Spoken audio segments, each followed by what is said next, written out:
One person asked me, he said, look, I'm already receiving enlightenment, I don't need to do Kriya.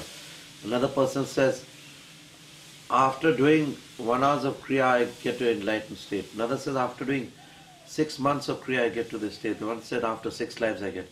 So I said, the fellow who is at the lowest, who gets the enlightenment doing no Kriya, and the high, they said, why do you say that? I said, because the state at which you are, you can get an enlightenment in an ignorant state also. Every chakra, at which level are you enlightened? That means your mind is open to the knowingness of that particular dimension you are in.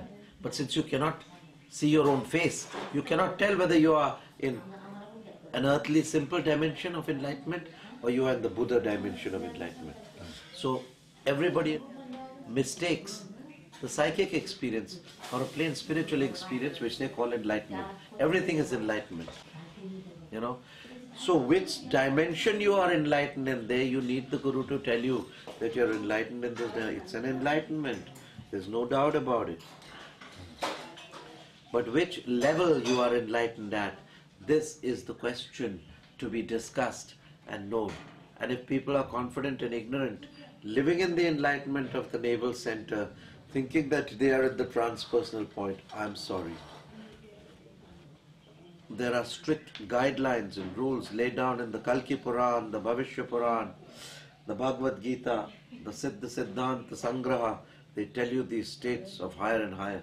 So don't ever think, we don't want a fellow to go far and think he's enlightened and land up in a big blotch at the end of the journey and then say, oh Guru, why didn't you warn me? You should have told me. I would have humbled myself, I would have gone down and come. It was just a state of euphoric bliss, a psychic state, an ecstasy of a rosy rest. But when you enlighten from the first to the second grade, it is an enlightenment. When you grow from second to third grade, it's an enlightenment. But that enlightenment should not be confused with the Nath field of the Buddha field, of the enlightenment of the isness of the zero not zero. Right? That is a totally different enlightenment. They say any old person, any yogi who gets enlightened or goes into Nirvikalpa Samadhi, is it the same as Gautam Buddha's Samadhi? No, definitely not. Because is your enlightenment an individual enlightenment? Is it a family enlightenment? Is it a community enlightenment? Is it a humanity enlightenment? Is it a world enlightenment? Is it a solar enlightenment to that degree of the solar system? Is it a galactic enlightenment? Cluster, supercluster. Is it a cosmic enlightenment? Or is it the enlightenment beyond, for which there are no human words? So this is what you must safeguard against. If you choose not to, you can live in a fool's paradise all your life. Be the loser for it. These are just guidelines which you have to think of. It's not to discourage anyone. Disciple can't see his own face in the mirror.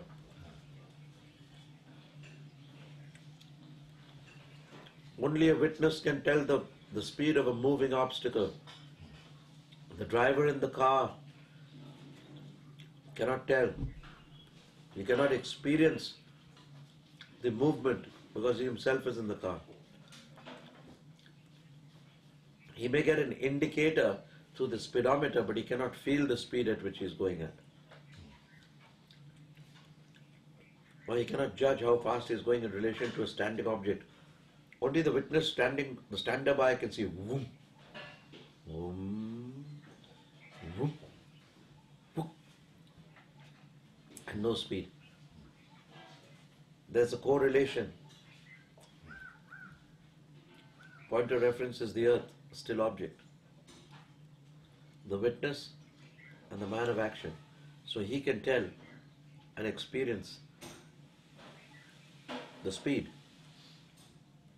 can visualize the speed.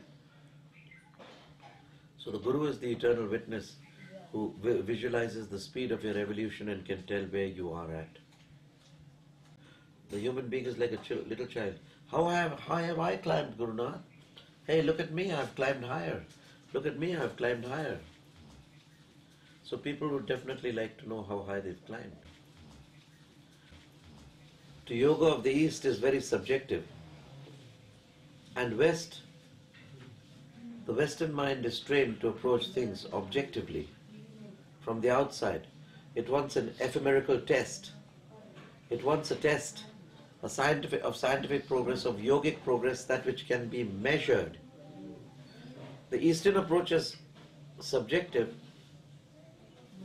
It can validate it by personal experience.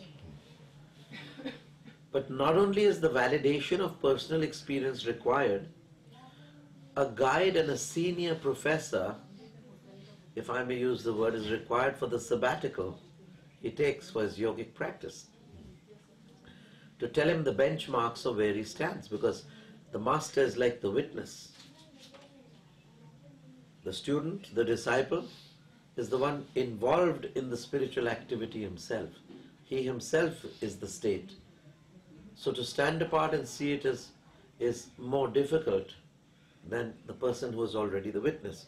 So because it's a subjective state, it becomes more difficult to put it in an objective language. We can try it as far as we like. People have described it in the Yoga Sutras of Patanjali. To take a psychic experience as an enlightenment is not enlightenment. Because if you see a light or have an euphoric bliss, so you feel very blissful, you feel you're enlightened, it's certainly not an enlightenment. And people should be cautioned against this false placebo, because you're trapped in psychic experiences of bliss, of euphoria, a temporary so-called psychic orgasm, which you think to be the bliss of samadhi. So these things should be directed. There's bits and pieces of the whole. That I do agree. They're pathways to the main eternal bliss, which is indescribable. Because it is indescribable, you cannot frame it. You cannot frame it. You cannot put it into words. But yes, the moment you try to rationalize it, the experience breaks. Because the rationale or rationalize means to break down, to set apart piece by piece. A rose looks beautiful only when it is a rose. When I try to rationalize it petal by petal and put it apart, it looks very ugly. So also something should be left for higher qualities than the arrogant human mind, which thinks that it knows everything, which thinks that everything should be rationalized, and which thinks that everything should be done like the man wants to do it. They want to see. Now would you like to see God the way you want to see God, through rationality? Or would you like to see God as He is? What would you like to see God as? As He is. You would like to see God as He is. What would happen if you saw God scientifically through the manner that you have set forward? You, the human being, comparing with the cosmic God. Who are you? Where are you? What are you? Nothing. Either get lost in your ego or get lost in God. So, it's very important not to standardize that it is only called a science if it is in the test tube, if it can be measured in a laboratory. No, that's not the only way of knowing. No, there is another way of knowing. I respect the human being. I respect the energy of the human being, and therefore it's important to know the true self subjectively rather than objectively. So even subjective knowing, if repeatedly confirmed by thousands of people, becomes a scientifically valid fact. And who set the rules that it should be an objective laboratory test? Well, we can set the rule that it should be a subjective human test. There are many people, many poets, and many humble and sincere people who have experienced God in all His love and light. And they cannot bring to words, because words are very callous, they're very limited. So therefore, subjective experience of every individual, if tallied and concurred by 100 other individuals, becomes a scientific fact. This I postulate, this I say with a great affirmation, and this should be so in the future, and it will be so, that a lot of respect will be given to the personal experience of the human being, the human mind, the human soul, and the human spirit. And if tens of thousands of people tally this experience, then nothing can stop it from being a scientific fact. We need science, we need it at a particular level, but it has its limitations. Those limitations which it has can be completed by the subjective experience of man, who has his own tools of scientific measurements. He has an inner sight, he has clairvoyance, he has clairaudience, he has intuition, he has the 6 chakras, a fine laboratory within himself. Goraknathaya Shiva Shambho Namaya Shiva Shambho Namaya Shiva Goraknathaya